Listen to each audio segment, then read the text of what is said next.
Hi viewers, welcome to our channel. Donald Trump మరో సంచలన నిర్ణయం అయితే తీసుకున్నారు. విదేశీ సినిమాల పైన 100% టారిఫ్స్ అయితే విధించేశారు. సో వాళ్ళ ప్రాంతీయ సినిమాలను కాపాడుకోవడానికని ఆయన చెప్పడం చూస్తున్నాం. మరి ఇది ఇప్పుడు భారతీయ సినిమాల మీద ఎటువంటి ప్రభావం చూపించే ఛాన్స్ ఉంది? ముఖ్యంగా మన తెలుగు సినిమాల మీద మరి అంటే ఎటువంటి ప్రభావం చూపిస్తుంది? మన తెలుగు సినిమాల పరిస్థితి ఏంటి? సో ఇప్పుడు ఇదే అంశం మీద డిస్కస్ చేయడానికి ప్రజెంట్ మనతో పాటు ప్రొడ్యూసర్ నట్టికుమార్ గారు ఉన్నారు. వాటితో ఒకసారి డిస్కస్ చేసి తెలుసుకునే ప్రయత్నం అయితే చేద్దాం. సార్ నమస్కారం. సార్, ట్రంప్ గారు తీసుకున్న ఈ నిర్ణయం మరి భారతీయ సినిమాల మీద కానివ్వండి, లేకుంటే మన తెలుగు సినిమాల మీద కానివ్వండి ఎటువంటి ప్రభావం చూపించే ఛాన్స్ ఉంది? మరి మనం అమెరికా మార్కెట్ కి దూరం అయినట్టే అనుకోవచ్చా సార్? తీవ్ర ప్రభావం చూపిస్తుంది. అంటే ట్రంప్ గారు చేసుకున్న నిర్ణయానికి వాళ్ళ దేశాన్ని వాళ్ళు రక్షించుకోవడానికి, వాళ్ళ ఎకనామీ వాళ్ళు కాపాడుకోవడానికి, వాళ్ళ జీడిపి వాళ్ళు కాపాడడానికి, వాళ్ళ ఎంప్లాయ్మెంట్, ఇన్ఫ్రాస్ట్రక్చర్, వాళ్ళ స్టూడియోస్ డెవలపింగ్ కోసం వాళ్ళు తీసుకున్న నిర్ణయాన్ని తప్పుపట్టడానికి ఏం లేదు. వాళ్ళు ఏమంటారంటే మా దేశంలో షూటింగ్ చేయటానికి, మా దేశంలో షూటింగ్ చేయటానికి చేసిన వాళ్ళకి మేము ఇస్తాం, మా స్టూడియోలో షూటింగ్ చేసే వాళ్ళకి మేము ఇస్తాం. వాళ్ళ దాంట్లో తప్పేం లేదు. మీరు పక్క దేశంలో షూటింగ్లు చేసుకొని, మీరు అన్ని చేసుకొని మీ దగ్గరికి వచ్చి మా సినిమాలు మీరు ఫ్రీగా జనాలు చూస్తుంటే మాకు ఏ రూపాయి మీరు వాళ్ళ ఆదాయం లేనప్పుడు మేము ఎందుకు చూడాలి అనేది వాళ్ళ ఆలోచన. వాళ్ళ దేశం రక్షణ కోసం, వాళ్ళ దేశ జీడిపి పెంచడం కోసం, వాళ్ళ ఎంప్లాయ్మెంట్ పెరగడం కోసం, వాళ్ళు డెవలపింగ్ అవ్వడం కోసం ఈ నిర్ణయం వాళ్ళకి కరెక్ట్. కానీ ప్రపంచ దేశాలు సినిమా ఇండస్ట్రీ 30% ఈరోజు ఓవర్ సైజ్ మీద ఆధారపడి ఉంది. ఓవర్ సైజ్ అనేది 30% మనం ఈరోజు ఏదైతే తీస్తున్నాం. ఒకప్పుడు హాలీవుడ్ అంటే మన టాలీవుడ్ అంటే హాలీవుడ్లో ఎలా ఉండేది మొత్తం టోటల్గా. హాలీవుడ్ వస్తే సినిమా నేను చేశాను, చాలా సినిమాలు చేస్తాను. స్పైడర్ మ్యాన్, గోస్ట్ రైటర్, 300 యోధులు, మొత్తం మన హారీ రిపోర్టర్ 1, 2, 3, 4 అన్ని చేసుకొచ్చాం. అవి అప్పుడు ఆ సినిమాలకి జనాలు 5 రోజుల ముందు, 1 month ముందు ఫుల్స్ అయిపోయి. అంటే అంత ఇది ఉండేది వాళ్ళు అంత. ఎందుకంటే వాళ్ళ మేము ఎవరో తీయలేము. కానీ దానికి తల తన్నట్టు సినిమాలు తీసే ఈరోజు రాజమౌళి గారు అవ్వచ్చు, సుకుమార్ గారు 1000 crores. Sukumar Somany is the directors. మొత్తం టోటల్గా తెలుగు ఇండస్ట్రీ మొత్తం హాలీవుడ్ స్థాయికి వెళ్ళిపోయేటప్పటికి అప్పుడు ఏమైపోయిందంటే ఇక్కడ 30% ఇన్కమ్ చూస్తున్నాం ఓవర్ సైజ్ నుంచి. ఈ 30% ఇన్కమ్ ఈరోజు నష్టం వస్తుంది. ఈ నష్టాన్ని ఎలా మనం భరించాలి అనేది మనం ఆలోచించుకోవాల్సిన విషయం. ఈ 30% మనం రెమ్యునరేషన్ గా తగ్గించుకోవాలా, కాస్ట్ ఆఫ్ ప్రొడక్షన్ వేస్టేజ్ తగ్గించుకోవాలా, ఎలా చెయ్యాలి అనేది ఒకటి. రేపు ముందుంది ముసలి పండుగ మనకి. ట్రంప్ గారు తీసుకున్న నిర్ణయం ఒక దాని మీద ఎఫెక్ట్ మొత్తం టోటల్ గా పడుతుంది. మనకి సాటిలైట్ మీద పడుతుంది, మనకు ఓటీటీ మీద పడుతుంది. ఇవన్నీ మనకి ఎందుకంటే ఇప్పుడు సాటిలైట్ మొన్న అందరూ అంటారు 400 కోట్లు కొన్నారు సాటిలైట్ అని. 60 కోట్లకు వచ్చే పరిస్థితి వస్తుంది ఇంకొక 6 నెలల సంవత్సరంలో. And 6 months is 1 year 60 crores వస్తుంది. అంటే ఆల్మోస్ట్ ఇస్ మొత్తం టోటల్ 25% పడిపోతుంది. అంటే 25% వస్తుంది, 75% పడిపోతుంది. అబ్నార్మల్ ఈరోజు మార్కెట్ రియల్ ఎస్టేట్ ఎలా పెంచారో, ఎలా మార్కెట్ పడిపోయిందో అదే మార్కెట్ ప్రకారం సాటిలైట్ పెంచారు. ఒకప్పుడు సాటిలైట్ అంటే ఎంత ఉండేది, ఒకప్పుడు గజం భూమి అంటే ఎంత ఉండేది. ఈ రోజు మొత్తం టోటల్గా హాలీవుడ్ నుంచి మొత్తం టోటల్గా తీసుకొచ్చి ఇప్పుడు విపరీతంగా రేట్లు పెంచారు. ఇప్పుడు ఎప్పుడైతే మీకు ట్రంప్ తీసుకున్న నిర్ణయాలకి మొత్తం సాటిలైట్ మార్కెటింగ్ పడిపోతుంది, ఓటీటీ మార్కెటింగ్ పడిపోతుంది, అమెజాన్ పడిపోతుంది. ఎందుకంటే డాలర్ రూపంలోనే వాళ్ళు లెక్కలు చూస్తారు. ఆ డాలర్ రూపంలో ఎప్పుడైతే డౌన్ అవుతుందో ఇక్కడ డౌన్ ఫాల్ అవుతుంది. కనుక మనం అన్నిటికి ఎదుర్కొంటూ ఉండాలి. 1000 కోట్ల సినిమాకి సాటిలైట్ 50%, 30% ఓవర్సీస్, 20% మాత్రమే మనం థియేటర్ల మీద ఆధారపడి ఉన్నాం. ఇప్పుడు ఆ 20% కూడా స్టెబిలిటీ లేదు మనకి. ఈ పరిస్థితుల్లో 1000 కోట్ల సినిమా తీసిన వాళ్ళ పరిస్థితి 1 year లో ఆఫీసులు మూత పడిపోతాయి. Only 1-2 years. 1000 కోట్లు అలవాటు చేసిన వాళ్ళకి చాలా పెద్ద దెబ్బ. స్మాల్ బడ్జెట్ మూవీస్ అందరూ కూడా స్టేబుల్ గా ఉంటాయి. ఎందుకంటే చాలా దారుణమైన దెబ్బ కొట్టారు. ట్రంప్ గారు చేసిన దీన్ని మనం వీటి కోసం చూసుకోవద్దు. రేపు రాబోయే సాటిలైట్ కోసం చూసుకోండి, రాబోయే ఓటీటీ కోసం చూసుకోండి. మనం బడ్జెట్ పెంచుకుంటూ వెళ్ళిపోయాం, టికెట్ రేట్ పెంచుకుంటూ వెళ్ళిపోయాం. $3 ఒకప్పుడు సినిమా చూపించేవాళ్ళు, ఐస్టన్ $7 చూపించేవాళ్ళు. ఈరోజు $40 పెట్టే పరిస్థితికి వచ్చాం. $7 $13 పెడతావు సినిమాకి, నేను అప్పుడు చైర్మన్గా ఉండేటప్పుడు 2011లో మొత్తం టోటల్గా నైట్ నేను మొత్తం కాల్స్ ఆడియో లైవ్లో మాట్లాడేవాడిని. ఇది TV5 కానీ ఇవన్నీ మాట్లాడు చాలా మంది మాట్లాడారు మాకు రాత్రి 12 తర్వాత. ఏమనివారంటే, ఏమండి మీరు $13 పెడతారు, నలుగురు వెళ్తే ఫ్యామిలీకి మాకు ఎంత అవుతుంది, ఖర్చు ఎంత అవుతుంది, ట్రావెలింగ్ ఎంత అవుతుంది, ఇవన్నీ పోయి వారానికి ఒక సినిమా మాకంటే ఎంత ఇబ్బంది అయిపోతుంది, ఒక్కసారి ఆలోచించండి. అది మినిమం మీరు 6-7 పెట్టారు అంటే ఆ రోజు అంత బడ్డన్ అనిపించింది. ఈ రోజు ఎంత బడ్డన్ అవుతుంది అంటే మనం పెంచుకుంటూ వెళ్ళిపోయాం. మనం బడ్జెట్ని పెంచుకుంటూ అవి కూడా పెంచుకుంటూ వెళ్ళాం. ఈ రోజు ఎప్పుడైతే రియల్ ఎస్టేట్ కూడా మీరు వెళ్ళండి, కోకాపేట 104 కోట్లు కేటీఆర్ గారు అంటారు అద్భుతంగా తీసుకొచ్చాం, సూపర్బ్ తీసుకొచ్చాం, 10 సంవత్సరాల్లో ఎక్కడికో తీసుకెళ్ళిపోయాం. ఎక్కడికో తీసుకెళ్ళే నాశనం చేసేసారు. రియల్ ఎస్టేట్ ని సర్వనాశనం చేశారు. పేదవాడి చేతుల్లో నుంచి కార్పొరేట్ కంపెనీ చేతుల్లోకి వెళ్ళిపోయింది. ఇది వాస్తవం, ఒప్పుకోవాలి. పేదవాడు ఇల్లు కట్టుకోవాలంటే కోట్ల రూపాయలు కావాలి. పేదవాడు ఇల్లు 1000 feet నివసించాలంటే కోట్ల రూపాయలు కావాలి. అండ్ స్మాల్ బడ్జెట్ అండ్ పేదవాడు రెండు ఒకటే. స్మాల్ బడ్జెట్ మూవీస్ ని దెబ్బ కొట్టడానికి మీరు బిగ్ బడ్జెట్ మూవీస్ చేస్తూ, ఒకప్పుడు ఇంగ్లీష్ సినిమా చూసి వచ్చేటప్పుడు మా మొత్తం టోటల్గా అన్ని సినిమాలు ఖాళీ అయిపోయేవి. ఎందుకంటే అత్యుత్తమ అధికారంతో విత్ డిఫరెంట్ టెక్నికల్ టెక్నీషియన్స్ తో సినిమా వచ్చేది. మా సినిమా ఎక్కడ చూస్తారు? అంతే కదండి. మీకు గ్రాఫిక్స్ బాహుబలి గ్రాఫిక్స్ చూస్తారా, లేకపోతే ఒక చిన్న సినిమా గ్రాఫిక్స్ చూస్తారా? బాహుబలి గ్రాఫిక్స్. అలా పెద్ద సినిమాలు వచ్చేటప్పుడు అలా పడిపోయింది. ఒక మహాలక్ష్మి శ్రీహరి గారి సినిమా ఉంది. నేను స్పైడర్ మ్యాన్ సినిమా చేశా, అసలు మొత్తం థియేటర్ దొరకలేదు. Heavy returns. మార్నింగ్ షో 400 రూపాయలు కలెక్షన్. శ్రీహరి టాప్ లో ఉన్నాడు. ఈరోజు శ్రీహరి టాప్ లో ఉన్నాడు. 400 and 500 రూపీస్.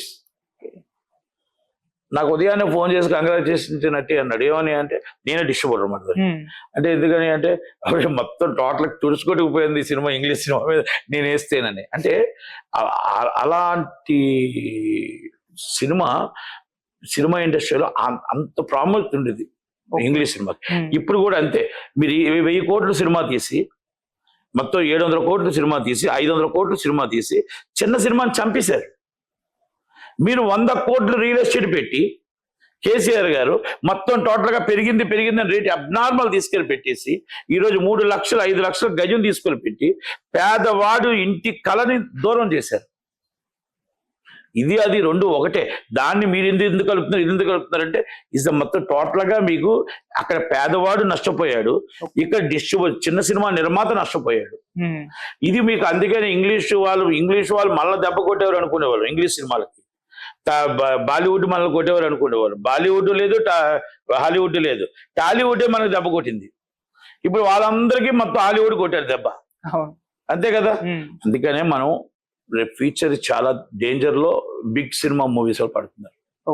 ఫ్యూచర్ చిన్న సినిమాకి ఏం లేదు, పోతే కోటి వస్తే కోటి, హ్యాపీ. మళ్ళా సేమ్ పాత్దే, మళ్ళీ చక్కగా హ్యాపీగా ఉంటారు.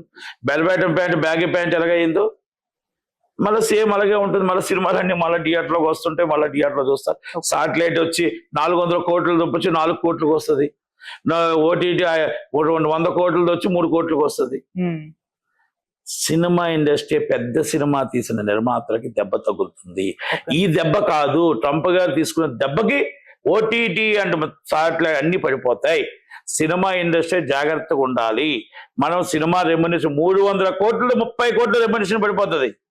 300 crores ఇన్ రెమ్యునేషన్ 30 crores పడిపోతుంది. 100 కోట్ల హీరోయిన్ 10 కోట్లకు పడిపోతుంది. ఇది వాస్తవం. 1 year 2027 and 2026 స్టార్ట్ అవుతుంది. ఆల్రెడీ మనకు బ్యాడ్ టైం స్టార్ట్ అయింది. కనుక ట్రంప్ గారు తీసుకున్నది వాళ్ళ దేశానికి కరెక్ట్, వాళ్ళ ఎకనామిక్ కరెక్ట్, వాళ్ళ ఎంప్లాయ్మెంట్ పెంచుకోవడం కోసం, స్టూడియోలు పెంచుకోవడం కోసం, వాళ్ళ బిజినెస్ పెంచుకోవడం కోసం వాళ్ళ దేశానికి వాళ్ళు కరెక్ట్. మనకి చేతనైతే మన దేశంలో ఇంగ్లీష్ సినిమా రిలీజ్ అవుతున్నప్పుడు 50% ట్యాక్స్ పెడతారా, 80% ట్యాక్స్ పెడతారు, పెట్టండి. కానీ ఒకప్పుడు ఇంగ్లీష్ సినిమా రిలీజ్ అయితే 24% ట్యాక్స్ కలెక్ట్ చేసేవారు. ఒకవేళ ఏమైనా హిందీ సినిమా రిలీజ్ అయితే 24% ట్యాక్స్ కలెక్ట్ చేసేవారు. కర్ణాటకలో 100% ట్యాక్స్ కలెక్ట్ చేసేవారు. మనం ఇక్కడ 7% and 3% ఇక్కడ లోకల్ సినిమాలు కలెక్ట్ చేసేవాళ్ళు. ఇప్పుడు ఎప్పుడైతే GST వచ్చిందో అన్ని 18%. హిందీ అది ఇంగ్లీష్ అని తెలుగు ఆల్ లాంగ్వేజెస్ మొత్తం టోటల్ 18 or 12% కదా. మరి ఇప్పుడు అలా అవకాశం ఉంటే పెంచండి. మనకి ఇన్కమ్ వాళ్ళ ఇన్కమ్ లాక్కున్నప్పుడు మన ఇన్కమ్ మనం లాక్కోవాలిగా. మన ఇన్కమ్ మనం లాక్కోవాలిగా. ఇంగ్లీష్ సినిమాలు ఇక్కడ తీసిన వాళ్ళకి పెట్టండి 18% చేస్తామని. ఇక్కడ మొత్తం టోటల్ గా ఇంగ్లీష్ సినిమాలు ఎవరైనా ఇక్కడ షూటింగ్ చేసుకుంటారా? పెట్టమని. అందుకని అమెరికా కంటే చాలా మా అమెరికన్ మా దగ్గర అన్ని ఉన్నాయి, ఎక్విప్మెంట్స్ అన్ని ఉన్నాయి. ఎందుకంటే బాహుబలి లాంటి సినిమా తీసాం, మళ్ళీ అలాంటి ఆస్కార్ RRR లాంటి సినిమా తీసాం, సో పుష్ప 2 లాంటి సినిమాలు తీసాం. మనమేం తగ్గిపోలేదు. కాకపోతే ఎలా మనం కాపాడుకోవాలి ఇండస్ట్రీని, ఎలా నిలబెట్టుకోవాలి ఇండస్ట్రీని అనేది మనం ఆలోచించాలి. ఎంతసేపు ఇక్కడ ఆలోచించి క్యూబ్ రేటు 3000 తగ్గాల, ఈఎఫ్ రేటు 1000 రూపాయలు తగ్గాల, టిఫిన్ 100 రూపాయలు తగ్గాల. టిఫిన్ 100 రూపాయలు ఒక కార్మికుడికి 100 రూపాయల నష్టమేం లేదు. మీరు తీసుకున్న టిఫిన్ 2 లక్షల రూపాయలు టిఫిన్ రోడ్డు పాలు చేసే బదులు ఆ 2 లక్షల రూపాయలు తీసుకొస్తే కార్మికుడికి 100 పెంచడంలో తప్పు లేదు. మీరు ఎక్కడ నష్టం వస్తుందో దాన్ని అరికట్టేటప్పుడు కార్మికుడికి 100 రూపాయలు పెంచడంలో తప్పు లేదు. ఆటో వాడికి 150 రూపాయలు ఎక్స్ట్రా ఇస్తానంటే ఏడిస్తారు, జూనియర్ ఆర్టిస్ట్కి 100 రూపాయలు ఇస్తానంటే ఏడిస్తారు, ఆల్రెడీ కార్ డ్రైవర్కి ఇస్తానంటే ఏడిస్తారు, ప్రొడక్షన్ బాయ్ అన్నం పెట్టేవాడికి 100 ఇస్తానంటే ఏడిస్తారు. మీరు 5 స్టార్ హోటల్ నుంచి 2 లక్షల రూపాయలు ఫుడ్ తీసుకొచ్చి అక్కడ చెత్త కుప్పలో పారేస్తప్పుడు ఆ 2 లక్షల రూపాయలు వేస్టేజ్ అవుతుంది. మీరు బెంచ్ కార్డు తీసుకొచ్చి ఉదయం నుంచి సాయం దాకా కూర్చోబెడుతున్నారే, మీరు కార్వేలు తీసుకొచ్చి కూర్చోబెడుతున్నారే, ఒక వ్యక్తికి చార్టర్ ఫ్లైట్ వేస్తున్నారే. ఈ వేస్టేజ్ 30%. ఆ 30%ని మనం జాగ్రత్తగా కాపాడుకోగలిగితే మనం అక్కడ మనకి ఏదైతే ఓవర్ సైజ్ 30% లాస్ వస్తుందో ఆ లాస్ ని మనం కాపాడుకోగలుగుతాం. బడ్జెట్ ని చూసుకొని చేసుకోకపోతే తీవ్ర నష్టాల్లోనే తెలుగు ఇండస్ట్రీ కాదు, ఆల్ ఓవర్ ఇండియా ఇండస్ట్రీ మొత్తం దెబ్బతింటుంది. సార్, పెద్ద సినిమాల మీద ఎక్కువ ప్రభావం చూపిస్తున్నారు. చిన్న సినిమాలు, పెద్ద సినిమాలు ఇప్పుడు అమెరికాలో షూటింగ్ జరుపుకుంటే వీటికి అంటే టారిఫ్స్ ఉండవా సార్? అది అనుకుంటున్నాను. ఇంకా ఏమి మనం పూర్తిగా వినలేదు. అమెరికాలో షూటింగ్ స్టూడియోస్ లోని అది మా ఇన్ఫ్రాస్ట్రక్చర్ మొత్తం అమెరికాలో షూటింగ్ చేసుకుంటే వాళ్ళు మొత్తం అక్కడ ఏదో ఫ్రీ టోటల్ ఆల్ దేశాలన్నీ కూడా ఫ్రీ వచ్చేటట్టు ఏదో పెట్టినట్టు. అది పూర్తిగా చదవలేదు, ఓన్లీ జస్టిస్ లైట్ గా మనం చూసాం. దాని విధానాలన్నీ కూడా చూసి మళ్ళీ మనం డిస్కస్ చేయొచ్చు. సార్, ఇటువంటి ఒక ప్రతిపాదన ఏపీలో అప్పుడు జగన్మోహన్ రెడ్డి గారు కూడా అంటే ఏపీలో షూటింగ్ జరుపుకోండి, టికెట్ రేట్లు పెంచుకోండి అన్నట్టుగా చేశారు. సో అది ఇది ఒకటే అనుకోవచ్చా సార్? ఏంటి, ఏ రాష్ట్రానికి ఏ దేశానికి ఆ దేశం కాపాడుకోవడానికి ప్రయత్నం చేస్తారు.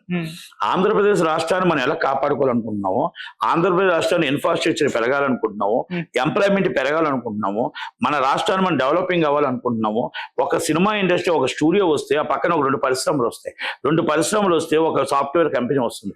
సాఫ్ట్వేర్ కంపెనీ వస్తే కొన్ని వేల ఉద్యోగాలు వస్తాయి. సినిమా ఇండస్ట్రీకి మొత్తం డెవలపింగ్ కి టూరిజం కి అన్ని ముడిపడి ఉంటాయి. నాట్ ఓన్లీ ఈజ్ వన్ స్టూడియోలో 10,000 మంది, ఒక 1000 మంది ఉండొచ్చు ఎంప్లాయీస్. పక్కన పరిశ్రమ, పక్కన ఇంకో షూటింగ్స్, పక్కన ఇంకో సాఫ్ట్వేర్ కంపెనీ, పక్కన టూరిజం ఈజ్ డెవలపింగ్ మొత్తం కలిపితే 10,000-15,000 మందికి మనం ఉద్యోగం ఇవ్వగలుగుతాం. కనుక అందుకే అంటారు సినిమా ఇండస్ట్రీకి, ఎంటర్టైన్మెంట్ కి, టూరిజం కి మొత్తం టోటల్ గా డెవలపింగ్ కి ఈజ్ అ స్టేట్ డెవలపింగ్ కి కూడా దీని ముడిపడి ఉంటుంది. అందుకే చెప్పాడు ఆయన, ట్రంప్ గారు ఏమన్నారు, దేశానికి ఎంటర్టైన్మెంట్ ఎంత అవసరమో దేశానికి ఎంటర్టైన్మెంట్ మొత్తం చాలా అవసరం. ఈ రోజు నిర్వహణపోయింది. మా దేశంలో స్టూడియోలో సినిమా షూటింగ్లు చేయట్లేదు. ఎక్కడెక్కడో తాయిలాలు ఇస్తుంటే వాళ్ళు షూటింగ్లు చేసుకుంటే వెళ్ళిపోయి మా దగ్గర సినిమా రిలీజ్ చేసుకుంటే మేము పిచ్చి వాళ్ళమా అని అడిగాడు. అందుకనే బయట షూటింగ్లు చేసుకో, నీకు 100% ట్యాక్స్ సినిమా రిలీజ్ చేసుకో, మేము రిలీజ్ చెయ్యొద్దని చెప్పట్లా. మా దగ్గర షూటింగ్ చేయి, ఎంప్లాయ్మెంట్ పెంచండి, డెవలపింగ్ చెయ్యండి అంటున్నాడు. వీసా లేని వాళ్ళని బయటికి వెళ్ళండి, మా దగ్గర ఉన్న ఇన్ఫ్రాస్ట్రక్చర్, మా దగ్గర ఉన్న ఎంప్లాయ్మెంట్ తీసుకోండి అంటున్నాడు. అనాథరైజ్డ్ గా దొంగతనంగా మీరు పని చెయ్యొద్దు, మీరు ఆథరైజ్డ్ గా వచ్చి పని చెయ్యండి. మీకు ఇప్పుడు రెడ్ టీవీ మీకు ఒక ఐడి కార్డు ఇచ్చి మిమ్మల్ని ఇచ్చింది, దొంగతనంగా చేయట్లేదు మీరు కదా. అలాగే ఆయన ఏమన్నా వీసా తీసుకొని మీరు రైట్ రాయల్ గా చేయండి, వాళ్ళకి ఎంప్లాయ్మెంట్ దొరుకుతుంది. అందుకని మీరు దొంగతనంగా చేసి మా దేశంలో ఉన్న ఎంప్లాయీస్ ని నిరుద్యోగం చేయొద్దు అంటున్నాడు. మీరు షూటింగ్లు మా దగ్గర చేస్తే మా ఎంప్లాయ్మెంట్ పెరుగుతుంది, మా స్టూడియో గ్రోత్ పెరుగుతుంది, మా జీడిపి పెరుగుతుంది, ఎంటర్టైన్మెంట్ తో పాటు మొత్తం పరిశ్రమలు పెరుగుతాయి, అన్ని పెరుగుతాయి. కనుక మా దేశానికి రక్షించుకోవడం కోసం మేము తీసుకున్న నిర్ణయాలు ఇవి. నాట్ ఓన్లీ ప్రతి నిర్ణయం ఆయన బిజినెస్ కోసం ఆలోచించాడు, ప్రతి నిర్ణయం ఆయన దేశం కోసం ఆలోచించాడు, ప్రతి నిర్ణయం ట్రంప్ గారు ఆలోచించే ప్రతి నిర్ణయం ఆయుధాలు కొని నుంచి మన జెల్సీ గారితో బిజినెస్, నువ్వు నాకు ఇది ఇస్తానంటేనే తవ్వుకోవడానికి ఇస్తానంటే నీకు మద్దతు ఇస్తా, లేకపోతే నేను ఇవ్వ అన్నాడు. Pure business man is America, developing is country is America, అంతే. వాళ్ళు మనం ఎంత చేయాలో మనమేం ఆలోచించుకోవాలో, మనమేమైనా పెంచగలుగుతామా